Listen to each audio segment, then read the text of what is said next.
नमस्कार दोस्तों। हिंदी साहित्य के प्रतिष्ठित लेखक लेखिकाओं की खूबसूरत और चुनिंदा कहानियों के चैनल में आपका स्वागत है। आज सुनिए मालती जोशी जी के कथाकथन की परंपरा में उनकी कहानी प्रश्नों के भंवर। कहानी शुरू करें। ठेले पर रखे संतरे छांटते हुए एक परिचित सा स्वर कान में पड़ा और उसने हठात ऊपर देखा। हाँ, सुनील ही तो था वहाँ, पर कितना बदला हुआ। निस्तेज, अशक्त, झुका हुआ, जैसे 6 महीने बाद आज ही खटिया से उठा हो। हेलो, उसने धीरे से कहा, पर उसने शायद सुना नहीं। शायद इस हेलो संस्कृति का अब तक कस्बे में प्रवेश नहीं हुआ था, इसीलिए तो वो मोल भाव ही करता रह गया और वो प्रतीक्षा में खड़ी रही। पतलून की जेब से मुड़े तुड़े नोट निकालकर जब वो चलने को हुआ तो ठेले वाले को ही दया आ गई। खुले हुए पैसे लौटाते हुए उसने कहा, भाई साहब, मैडम शायद आपसे कुछ कह रही हैं। अब उसने आंख उठाकर देखा और इस बार चौंकने की बारी उसकी थी। अपनी सदाबहार मुस्कान लिए सामने अंजना मतलब अंजू खड़ी थी। ऐश्वर्य से दमकता व्यक्तित्व, तृप्ति से चमकता चेहरा, लगता था जैसे उम्र के 10-12 वर्ष उसे अनछुए ही निकल गए हैं। अरे, उसने मरी सी आवाज़ में आश्चर्य व्यक्त किया, कहाँ हो आजकल? मुंबई। यहाँ कैसे? बड़े भैया अपनी बिटिया की शादी कर रहे हैं। माँ की बड़ी इच्छा थी कि इस पीढ़ी की पहली शादी पुरखों के घर से हो, इसलिए यहाँ आ गए हैं। बड़े भैया वैसे तो दिल्ली में हैं। हाँ। कुछ देर चुप्पी छाई रही, फिर बड़ी मुश्किल से कह पाया सुनील, अभी तो रहोगी ना? हाँ, शादी तक तो रहना ही है। फिर एक लंबा मौन। अंजू को प्रतीक्षा थी एक औपचारिक से निमंत्रण की, पर सुनील शायद उतनी भी हिम्मत नहीं जुटा पाया और तभी बड़े भैया सब्जी का बड़ा सा झोला उठाए आ गए। अरे भाई, तुम्हारी शॉपिंग हुई कि नहीं अभी? उन्होंने सुनील को एकदम अनदेखा करके कहा। वो तो कब की हो चुकी, हम तो आपकी प्रतीक्षा कर रहे थे भैया। इन्हें पहचाना? ये सुनील हैं। सुनील ने नमस्ते की। बड़े भैया ने उत्तर में गर्दन को हल्का सा झटका भर दिया और अंजू को लेकर कार की तरफ बढ़ गए। अंजू का बड़ा मन था कि झूठ मूठ ही सही भैया सुनील को शादी में आने को कह दें, पर उन्होंने तो बात तक नहीं की। ठीक ही तो था, भैया को भला सुनील में क्या दिलचस्पी होती और क्यों होती? उनके लिए तो वो अध्याय कब का समाप्त हो चुका है। उस समय अपने बीमार पिता का मन रखने के लिए वे सुनील की चौखट तक गए थे और अपमानित होकर लौटे थे। जाति की अभेद्य दीवार उन लोगों के बीच खड़ी थी। केवल जाति की आड़ लेकर ही सुनील के पिता रिश्ता नकार देते तो उसे नियति मानकर सह भी लेते, पर उन्होंने जो बात कही वो तो आज भी फांस की तरह सालती है। उन्होंने कहा था, तुम लोग उतरुआ हो तो कोई बात नहीं, हम मन पर पत्थर रख लेंगे, पर ऐसी पटाखा लड़की हमारे घर नहीं खपेगी। भैया एकदम आग बबूला हो गए थे।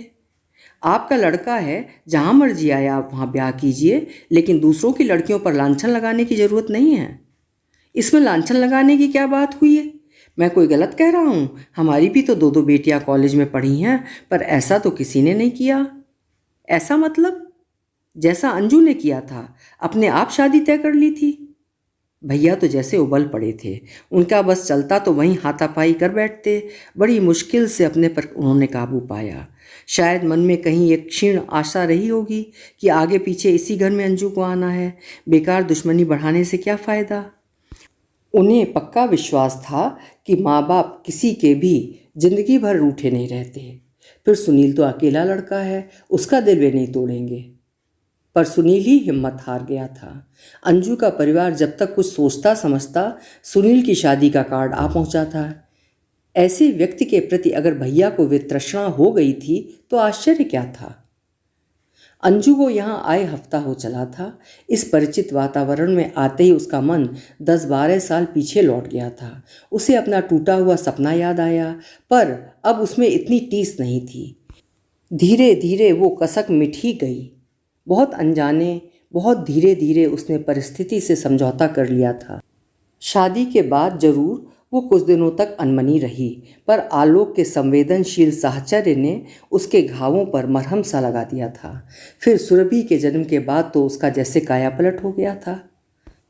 तभी तो आज इतनी प्रकृतस्थ होकर सुनील से बात कर सकी थी। उल्टे सुनील ही उसके सामीप्य को झेल नहीं पाया था। अपनी गृहस्थी में वो पूरी तरह रच बस गई थी, फिर भी एक नारी सुलभ इच्छा थी सुनील का घर, उसकी पत्नी, उसके बच्चों को देखने की। इसलिए उसने सुनील से निमंत्रण की अपेक्षा की थी। वहाँ से निराश हो गई तो खुद ही बहाना ढूंढने लगी। नीतू की शादी के कार्ड छपकर आ गए तो उसे बहाना भी मिल गया। भैया ने उसे एक लिस्ट थमा दी थी। कार्ड्स पर सुंदर अक्षरों में मेहमानों का नाम पता उसे लिखना था। लिस्ट खूब बड़ी थी। माँ और पापा का एक भी परिचित छूट नहीं पाया था। उन लोगों के टीचर्स, प्रोफेसर्स के भी नाम थे। अंजू की सहेलियां तो शादी के बाद तितर बितर हो गई थीं, फिर भी उनके परिवारों का नाम था। लेकिन पूरी लिस्ट में सुनील का नाम कहीं नहीं था। उम्मीद भी नहीं थी। तब उसने स्वयं ही एक लिफाफे पर सुनील का नाम पता लिखा। कभी ये नाम लिखते हुए कैसा रोमांच हुआ था, पर आज वैसा कुछ नहीं हुआ। अपने इस बदलाव पर वो स्वयं हैरान थी। अगर उसका मन सचमुच इतना निर्लिप्त हो गया है तो फिर सुनील के यहाँ जाने की ये ललक क्यों? सहेली के यहाँ जाने के बहाने वो अकेली ही निकल पड़ी। पिछले दिनों ये उसका नियम सा हो गया था, रोज ही किसी के यहाँ हो आती थी। सखियाँ तो सब अपनी अपनी ससुराल में थीं, पर उनकी माँ भाभियाँ बड़े प्रेम से मिलती। बचपन के वे दिन फिर ताज़ा हो जाते। सुनील का घर उसका देखा हुआ था, पर उसके आसपास इतनी इमारतें खड़ी हो गई थीं कि पल भर को तो वो चकरा सी गई। सुनील का मकान लेकिन जरा भी नहीं बदला था। इन नए मकानों की तुलना में वो एकदम बदरंग, बदशक्ल और खस्ता हाल लग रहा था। पता नहीं क्यों उसे देखकर सुनील के बुझे बुझे से व्यक्तित्व की याद हो आई और साथ ही आंखों में घूम गया आलोक का सांवला सुदर्शन रूप। किराए का सही, पर अपना सजा संवरा फ्लैट याद आ गया। वो सोचने लगी, नहीं, भाग्य ने उसके साथ कोई छल नहीं किया। जो लिया उससे ड्योढ़ा लौटाया है। इस विचार से उसे बड़ी शांति मिली और उसने बड़े इत्मीनान से सुनील का दरवाज़ा खटखटाया। बांस के जालीदार बरामदे में सुनील की माँ बैठी माला जप रही थीं। वे भी इस घर की तरह ही बुढ़ा गई थीं, पर कान अभी चौकन्ने थे। फौरन ही बोल उठीं, कौन है? चाची, मैं हूँ अंजू। अंजू ने दरवाज़ा ठेल कर भीतर आते हुए कहा। अंजू कौन? अंजना, अंजना पाठक। वृद्धा ने अपनी मिचमिचाती आंखों को थोड़ा और फैलाने की कोशिश की। नए टोला वाले बद्री प्रसाद जी की तो नहीं? जी वही। अंजू ने राहत की सांस लेते हुए कहा। उसे तो डर हो गया था कि परिचय का यह दौर काफ़ी लंबा चलेगा। उस झिलंगा सी खटिया पर जगह बनाते हुए सुनील की माँ ने गदगद स्वर में कहा, आओ बिन्नू, बहुत दिनन माँ आई। खटिया की पाटी पर बैठते हुए अंजू ने अपने आने का मंतव्य बताया और पूछा, सुनील कब लौटते हैं? अरे ऊको कौन ठिकानों है, कबहू कबहू तो रात के 9-100 बज जात। तो मैं चलूँगी, आप ये कार्ड दे दीजिएगा। अरे वाह, ऐसे कैसे? और उन्होंने भीतर की ओर मुँह करके आवाज़ दी, अरे सुनो, ने के कुर्सी तो डार जाओ ही तय, बिटिया तकरीफ में बैठी है। उन्होंने शायद अपनी बहू को आवाज़ दी थी।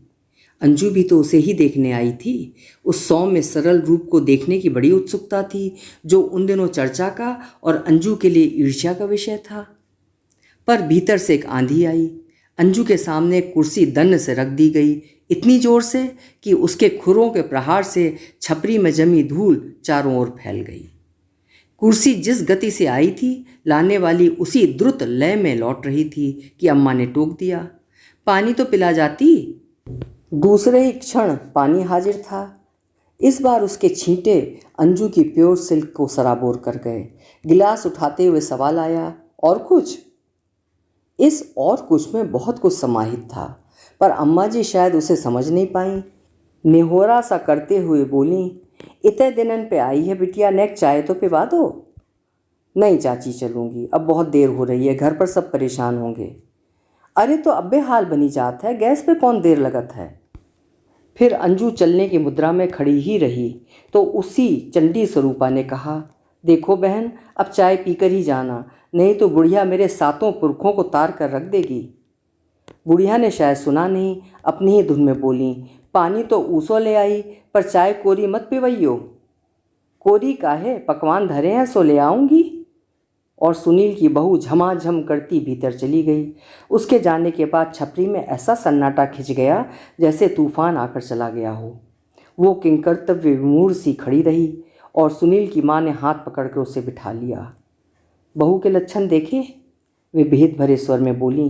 तभी तो मुन्ना सारा सारा दिन बाहर रहता है, बस खावे और सोवे भर को घर में पाँव देत है। मुझे तो उसे देख देख रुलाई छूटत है। और सचमुच ही वे अपनी आंखें पोंछने लगीं। अंजू को समझ में नहीं आया कि उन्हें क्या कहकर सांत्वना दे। वो चुपचाप उन्हें रोते हुए देखती रही। इसी बीच चाय आ गई। चाय के साथ बाकायदा बिस्कुट थे, आलू के चिप्स और चावल के सेव भी थे। ट्रे नीचे रखने भर की देर थी कि अम्मा ने अपना रोना मुलतवी कर एक बिस्कुट लपक लिया। सुनील की बहू ने उन्हें इस हिकारत से देखा कि अंजू भीतर तक कांप गई। जीभ तो अपनी लपलपाती है, पर नाम मेहमानों का करेंगी। बहुरानी जाते जाते सास की प्रशस्ति में कहती गई। अम्मा ने पता नहीं सुना भी कि नहीं। वे चुपचाप चावल के सेवों को अपने पोपले मुंह में चुभलाती रहीं। उन्हें यह भी भान न रहा कि जिसके लिए सारा तामझाम किया गया है उसने प्लेटों को तो हाथ भी नहीं लगाया, बस कोरी चाय ही घटकती रही। थोड़ी देर बाद सुनील की माँ को जैसे अपना दुख फिर याद आ गया। उसास भर कर बोली, हमारी तो मती मारी गई थी बिन्नू, ना तुम जैसी लक्ष्मी को लौटाते, ना जे करकसा ई घर में आती। अंजू ने चोर नज़रों से अपने चारों ओर देखा।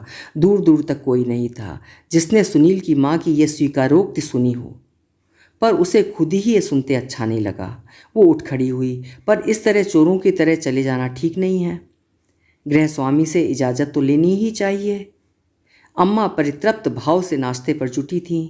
अंजू ने दोनों कप प्लेट उठाए और सीधे भीतर चली आई। जाना पहचाना घर था, कोई परेशानी हुई नहीं। रसोई वही थी, पहले की तरह ही कालिक पुती दीवारें थीं। गैस के आ जाने से उनकी रंगत पर कोई फर्क नहीं आया था। सुनील की बहू गैस पर कुछ छौंक रही थी। ये कहाँ रखने हैं? अंजू ने पूछा तो एकदम चौंक पड़ी।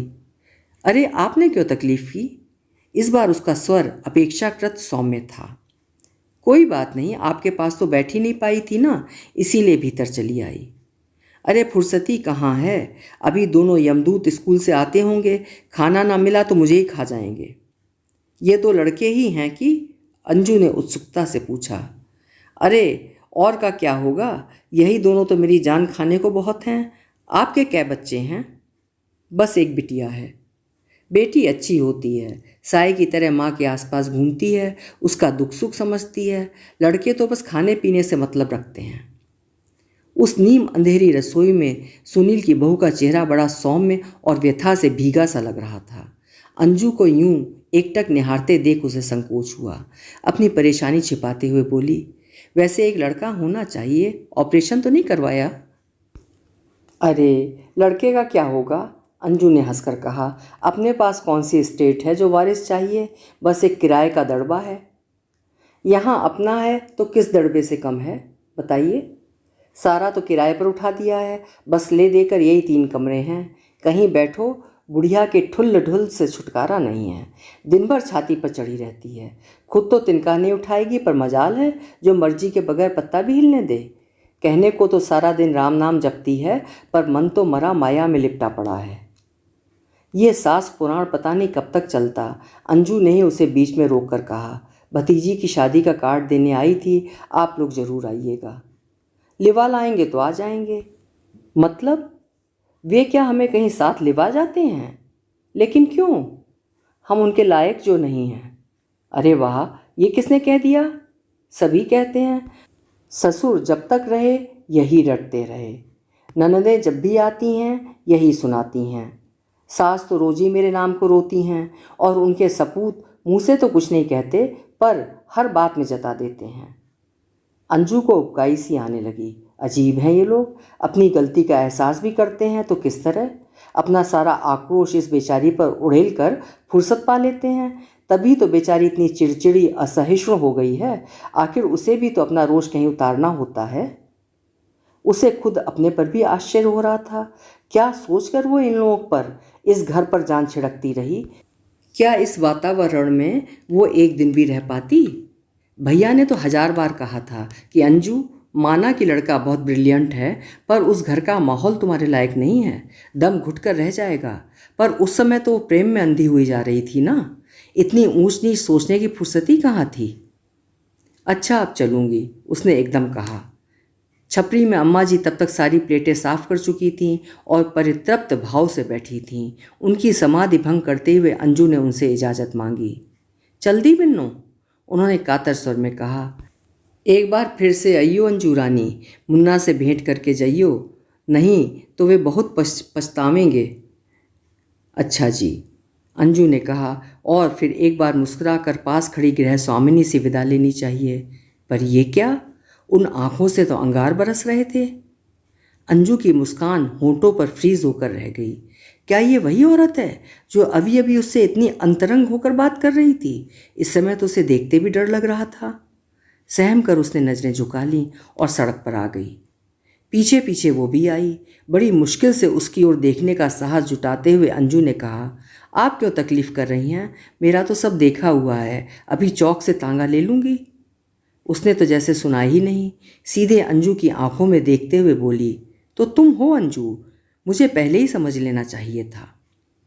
इस समय उसकी आंखों से अंगार नहीं, उन्माद सा छलक रहा था।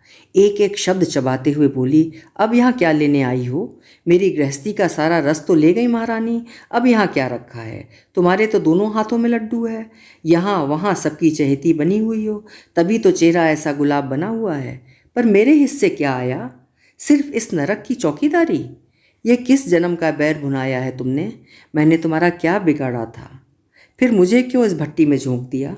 क्यों मेरी जिंदगी मिट्टी कर दी? क्यों? आखिर क्यों?